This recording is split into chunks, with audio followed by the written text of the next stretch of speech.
Muy buenas tardes a todos y bienvenidos un día más al invitado de Radio Francia Internacional.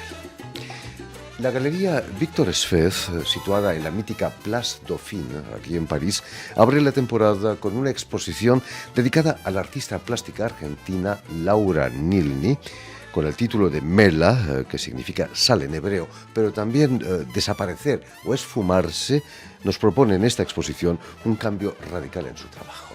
Y precisamente para hablarnos de esta exposición y de su trayectoria en el mundo de las bellas artes, Laura Nilni ha sido tan amable de venir hasta nosotros. Buenas tardes, Laura. Buenas tardes. Y sobre todo, muchísimas gracias por haber hecho el esfuerzo de venir hasta aquí. Gracias a vos.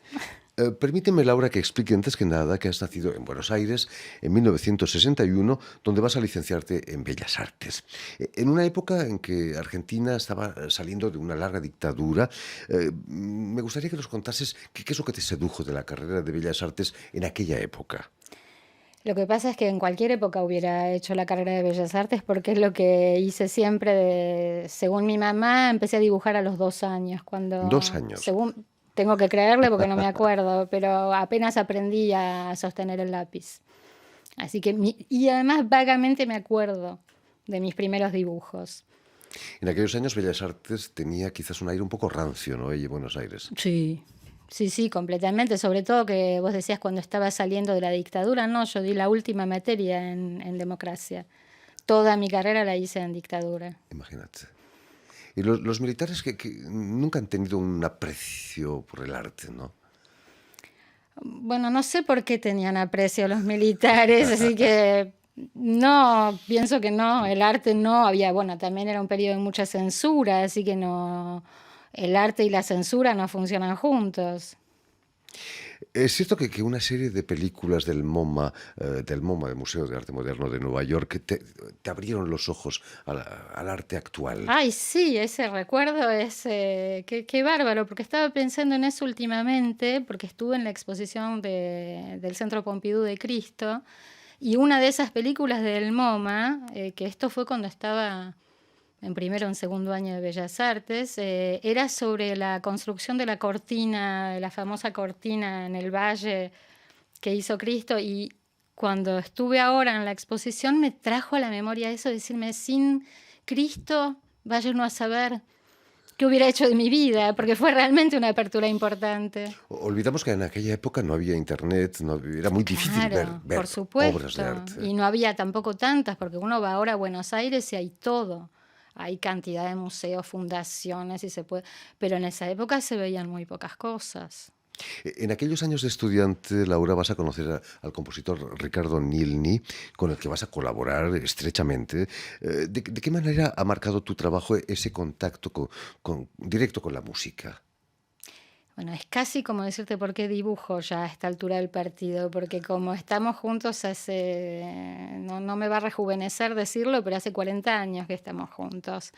Entonces no me acuerdo casi de la vida como era antes, pero mm, me marcó forzosamente porque crecimos juntos, éramos estudiantes cuando nos conocimos, entonces fui descubriendo las cosas al lado de él, pero el descubrimiento de la música contemporánea, bueno, por supuesto que lo descubrió él antes que yo porque es lo suyo, pero cuando empezó a sonar en mi casa, cuando nosotros nos casamos muy jóvenes, todavía en Buenos Aires, cuando empezó a sonar la música contemporánea, yo tuve esa impresión de que estaba apareciendo algo importante y nuevo en nuestras vidas. Bueno, en la de él fundamentalmente, pero en la mía también.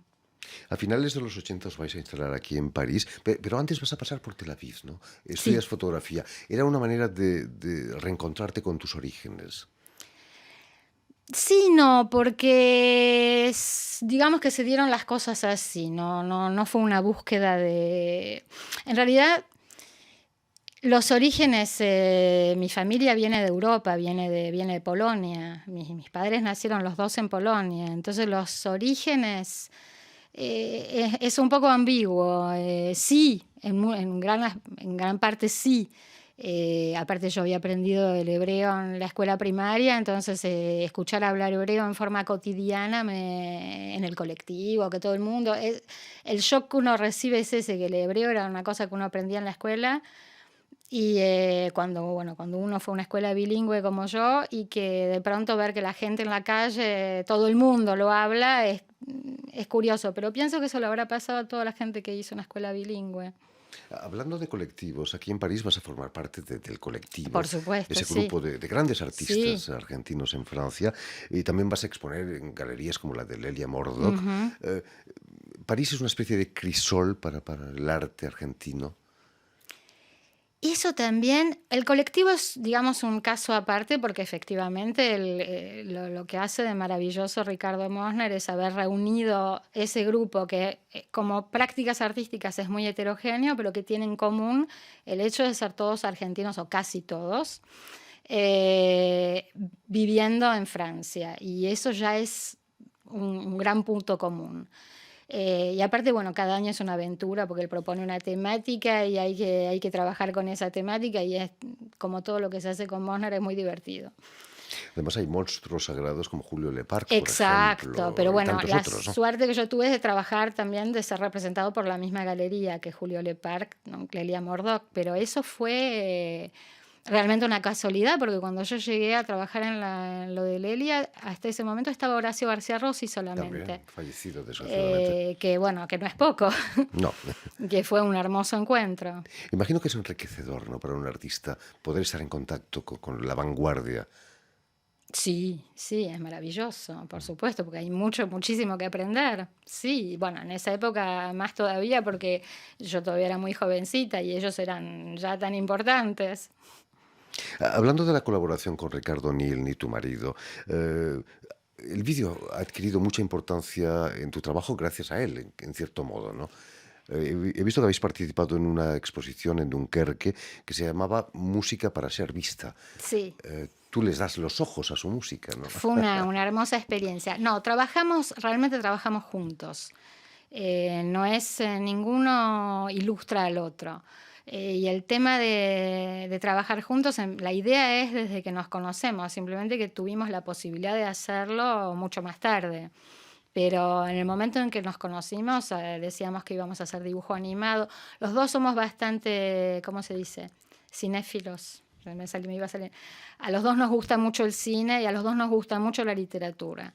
Entonces, y tenemos la suerte de tener gustos comunes también. Entonces, la idea de hacer todo eso, de hacer algo más integral, en lo que pudiéramos participar los dos, siempre nos interesó y siempre estamos un poco paralelamente, digamos, a nuestros trabajos personales. Laura, volviendo a la exposición que inauguras este jueves en la Galería de Víctor Esfez, desde hace 5 años expones regularmente en esta galería. ¿Cómo fue el encuentro con Víctor Esfez? Bueno, fue un encuentro casi casual, porque yo lo contacté como en un momento como coleccionista, porque él es especialista en vanguardia rusa, y yo había querido tomar contacto con él porque estaba organizando yo una exposición como curator, Sí, como curadora. como curadora de exposición, una exposición sobre arte geométrico donde había varios, digamos, como capítulos, y uno de ellos era histórico. Y era la segunda vez que la hacía, era una bienal, y la primera vez había contado con préstamos justamente de Lelia Mordoc, que me había prestado obras del grupo Grab, ¿no? Julio Leparc, etcétera. Y esta vez quería conseguir para la parte histórica algo realmente bien histórico. Y bueno, ¿qué más histórico para el arte geométrico que la vanguardia rusa?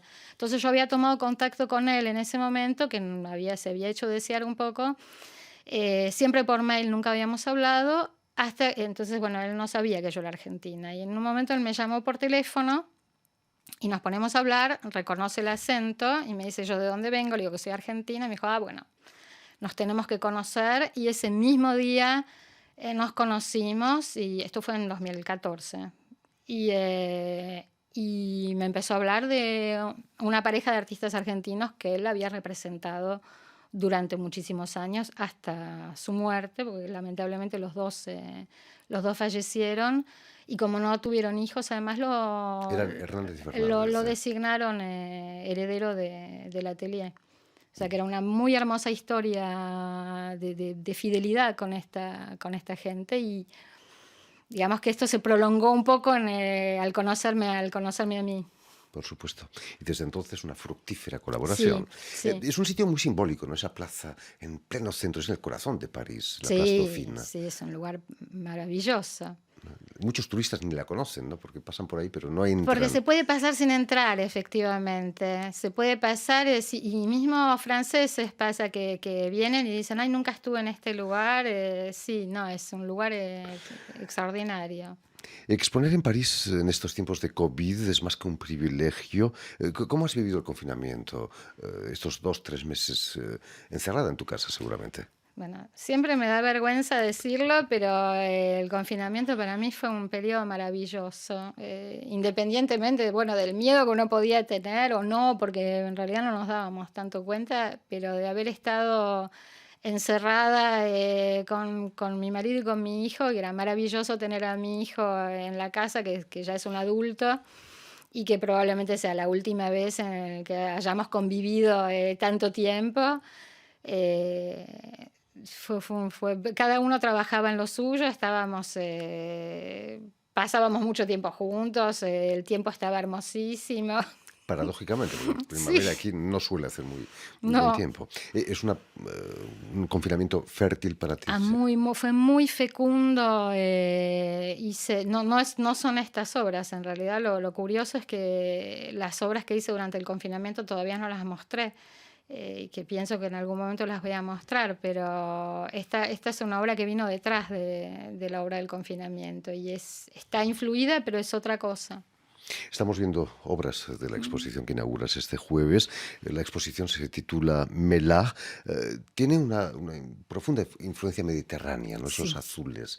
Son olas, realmente. sí, es exactamente eso. Hola, si es, bueno, cuando escuchaba la introducción que es un cambio radical, sí y no. Es decir, el tema de la transparencia es algo que a mí me interesó siempre, que siempre estuvo presente en mi trabajo, que está presente también en el trabajo que hacemos juntos con Ricardo, porque también es una temática que le interesa a él. Simplemente que es, desde un punto de vista técnico, es efectivamente muy diferente de otras cosas que haya hecho, porque es pintura y que para mí es una vuelta a la pintura, porque creo que hacía muchos años que no pintaba. He leído, Laura, que para esta exposición has utilizado viejos dibujos en papel calco que has superpuesto. Es cierto que en tu taller no se tira nada. Sí, La más mínima. nada, sí, nada se tira. Es como la cocina, ¿no? Todo se aprovecha. Es exactamente eso, es la imagen perfecta, es como un poco un puchero. Siempre pienso donde todo todo ¿cómo se llama? Se me escapó la palabra, como se dice en castellano, las cosas que se cocinan mucho tiempo y que todo va Recocido, sí, tomando, sí, un que todo va recocido. tomando el gusto, las cosas toman el gusto unas de otras.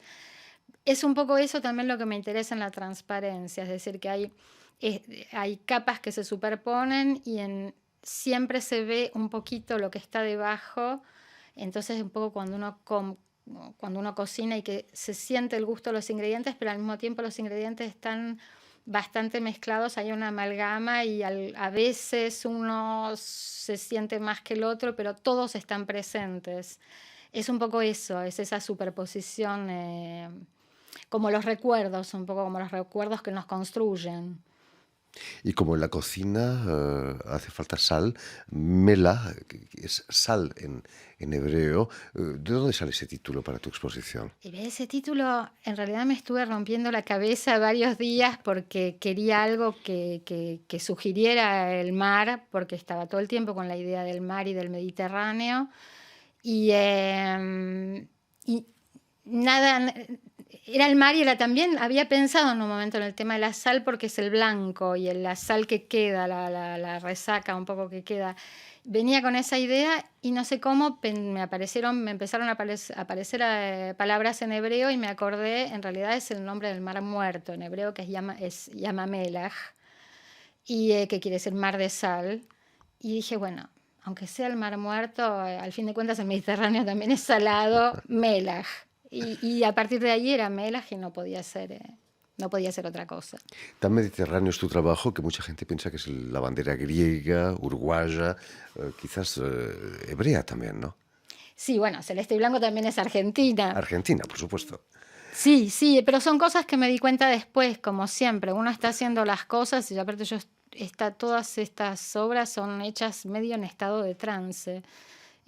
Trabajando el último tiempo en el taller desde la mañana hasta la noche, como si alguien me hubiera estado dictando lo que tenía que hacer. Entonces fue después que empecé a pensar en esas cosas. Por eso el título también lo estaba buscando después. Hablando de la bandera griega, he leído que te interesas mucho por la tragedia griega Sí, y que estáis preparando con tu marido una ópera, ¿no? sí, ¿Sobre qué tema? sobre la tragedia griega. Vienen temáticas de Ricardo, en realidad, de Ricardo, y que comparte mucho también con nuestro hijo Noé. Y que, bueno, que a mí resonaba en mí porque el tema de la mitología griega, en todo caso, siempre me había interesado. Y como él venía con esa idea de tragedia griega, me empecé yo también a embeber un poco de ese tema, a impregnar de ese tema y empezó a transpirar en las obras que estaba preparando. Noé Nilni, quien es músico también, Ujú. trompetista, y que va a tocar, me Va a contabas, tocar en el en el vernissage, sí. vernissage. Sí, ¿Qué es lo sí. que va a pasar en ese vernissage? Ahora, en ese vernissage él va a sacar seguramente su trompeta de doble campana, que es algo que él está experimentando en este momento, que es una trompeta que no puedo hablar mucho términos técnicos porque todavía voy a decir cosas que no están bien y él me va a criticar. Pero es una trompeta doble campana que está para la cual su papá le ha compuesto obras, pero no solamente toca obras, no se limita a tocar las obras de su papá. Y bueno, va a ser una linda experiencia porque aparte él suele también explicar muy bien lo que hace. No vas a poder esconder el orgullo de madre, me imagino, el Ni día. pretendo. En fin, pues ya lo saben, tienen una cita este jueves 10 de septiembre en la Galería Víctor Esfez, en plena Place Dauphine, aquí en París, para el vernissage de la exposición de Laura Nilni. Muchísimas gracias, Laura, por haber estado Gracias a aquí vos. con nosotros. Permíteme también que dé las gracias a Julian Lenk y a Stéphane Defossé, quienes se han ocupado hoy Muchas gracias magníficamente también. de la realización del programa. Y también enviar un saludo muy especial a nuestros telespectadores que nos siguen en toda América Latina, en Argentina, por supuesto, gracias a una cadena de televisión uruguaya que se llama Canal U y emite desde Montevideo, allí en Uruguay. Y a ustedes, muchísimas gracias por su atención y les damos cita para una nueva edición de El Invitado de Radio Francia Internacional.